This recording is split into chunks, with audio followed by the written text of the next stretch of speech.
Well, look what just dropped in.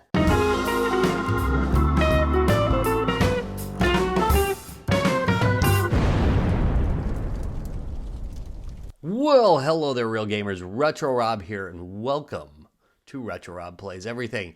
Today, I have got an amazing product for you, hopefully, and that is this guy right here. It's the Nitro Deck, and it takes your regular old Nintendo Switch, and it turns it into a Steam Deck. It doesn't do that at all. But what it does do is it adds analog sticks that may actually be useful in first-person shooters. I sure hope so, because, man, they advertise the heck out of this thing, so I really do hope it's pretty good. But anyway, it uses Hall effect thumbsticks, which they're not prone to drift because they use magnetic fields to operate like UFOs. Just like UFOs. Think about that a minute. Or two. And, why don't we go look at the front of the box Nitro Deck. White edition. Look at this little handle. You can carry it like a purse. Pretty cool. The professional handheld deck.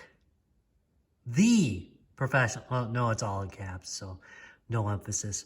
For Switch and OLED Switch. Note that the console is not included. For $49 or whatever it is. Anyway, I'm gonna flip it over and let's take a look at the back of the box. And there's some important stuff in here. Number one, it's built for comfort. It has Hall effect thumbsticks, which means that they do not drift. That's really good. Ultra low latency, remappable back buttons. I like that. That's another reason why I bought this. Big deal. Angle. Wait, there we go. Swappable thumbsticks and motion and vibration support. You can download their app for free on the App Store, so I guess we're gonna do that. Anyway, let's get this thing unboxed. All right, here we go. Very nice packaging. Welcome to the Cruisin family, it says. Right? And it's got a little scannable right there. And card, manual. Yeah, it's 3-color. An important notice. And the frame itself, which is surprisingly light. Back buttons feel good. The sticks themselves feel okay. It does feel a little bit light and plasticky, to be honest. It's not terrible, but it does not feel super high quality. It's not bad. Yeah, we'll download the app and try it out. I did download the app. I'm gonna say that I'm not particularly comfortable with it. The only reason you would want to use it is to register your item, which is not a bad thing. It does have a security feature that allows you to lock ownership of this device to you. So it's registered only to you, which is, pretty cool. So if somebody else wanted to register it, they couldn't. But, so you got to release it when you resell it. But here's the thing. There's no programming in the app at all, so far as I can tell. And it asks for a lot of rights to your phone, which I wasn't comfortable with, so I just rejected them. But still, I guess I just wouldn't use it. But that's up to you. You might want to register it. Okay.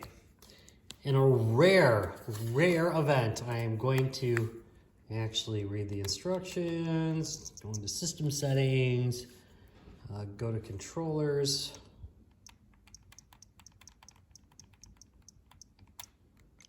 And make sure that the Pro Controller wired mode is on.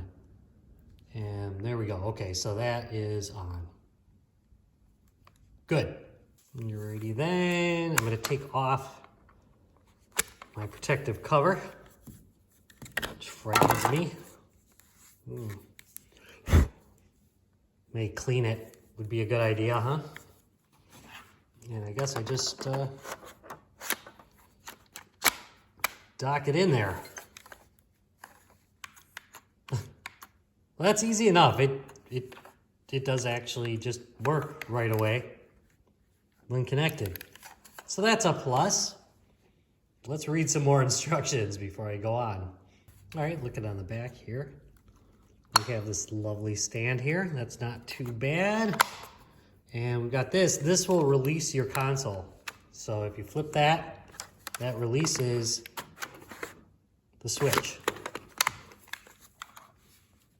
And then it's got a, looks like a USB-C pass-through. That's kind of nice. Have the aforementioned flippers on the back, which is one of the reasons why I wanted this. Looks nice. Just in case you're wondering why there's two USB-C ports on here, this first one is for charging when you're just basically playing it as a handheld. And then the second one, and I'm going to pull out the instructions for this, you can plug into your Nintendo Switch dock. So you can go from the output into the Switch dock, and then you can go out through your TV and still use this as a controller and have it plugged in. It's kind of like a human centipede. All right, programming. If I want to program one of these back buttons, I hold this programming button right here. You see it? I'm going to do it from the front though so you can see that this light flashes. See? And then release it, and then I want to map it, say, to B. I hit B, and I hit the button I want to map it to, and boom, it is now mapped. You can do more than one, so if I wanted to make it like BA, I could hold the mapping button, hold on a second, and I could do BA, and then map it to this flipper over here. And then I do BA. Oops, sorry. No, it does BA. If I want to clear that, I can again hold it.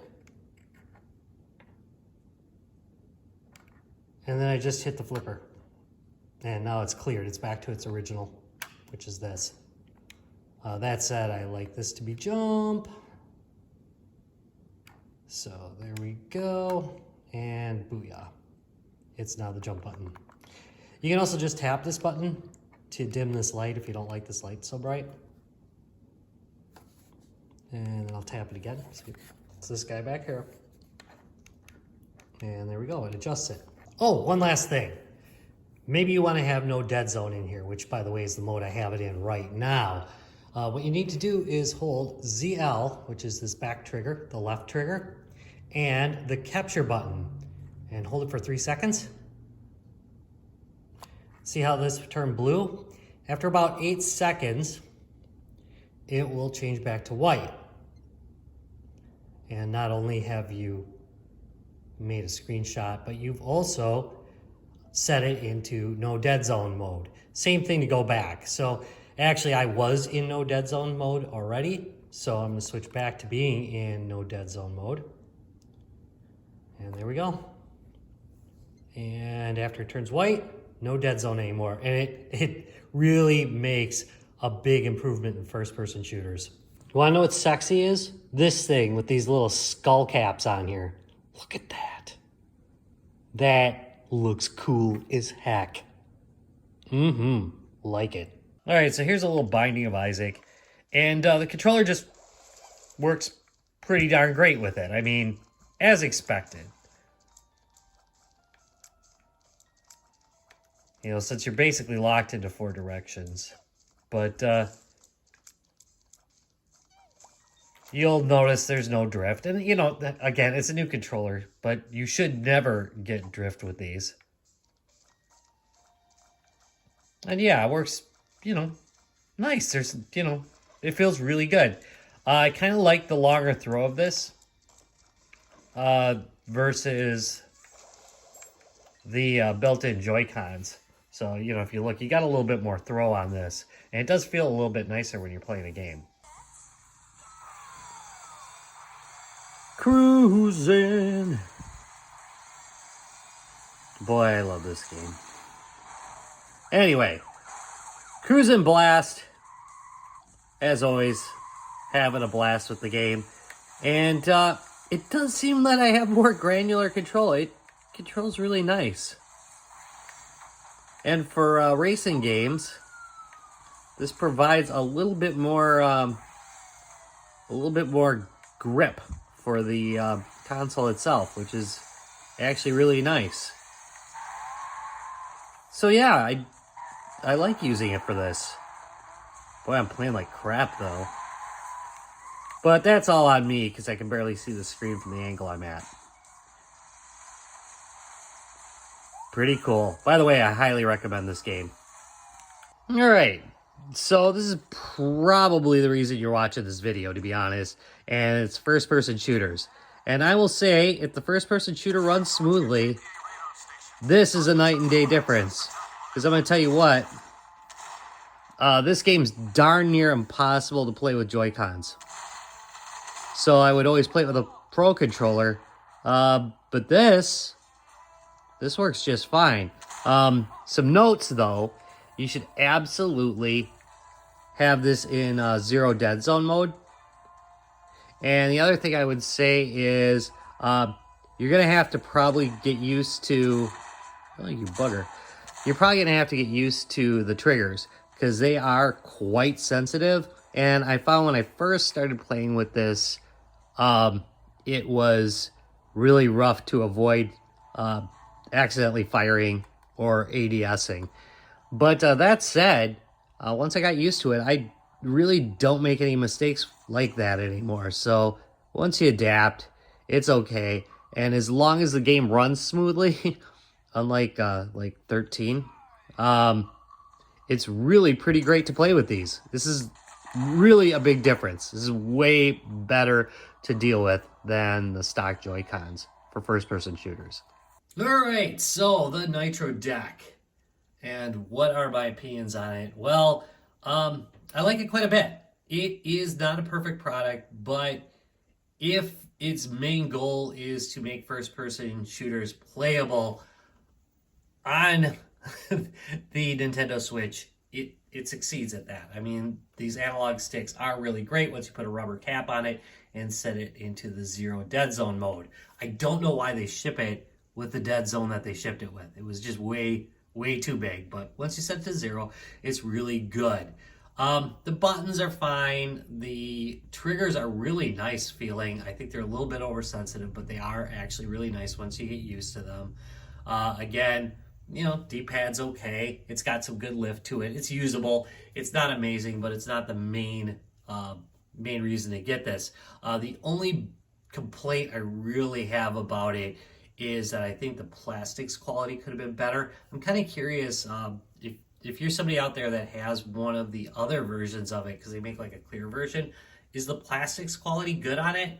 Because this one's just that little short of perfect. But anyway, it really is. I mean, the plastics quality really are something to talk about. I don't think I'm being too nitpicky there. But in the end, I like the concept of this. It does what it sets out to do, and I think it's okay. I'm going to give it a thumbs up. Not perfect, but good. All right, I want to thank you very much for watching this video. If you enjoyed it, please give me a thumbs up, subscribe for more, and I'll see you in a couple of days.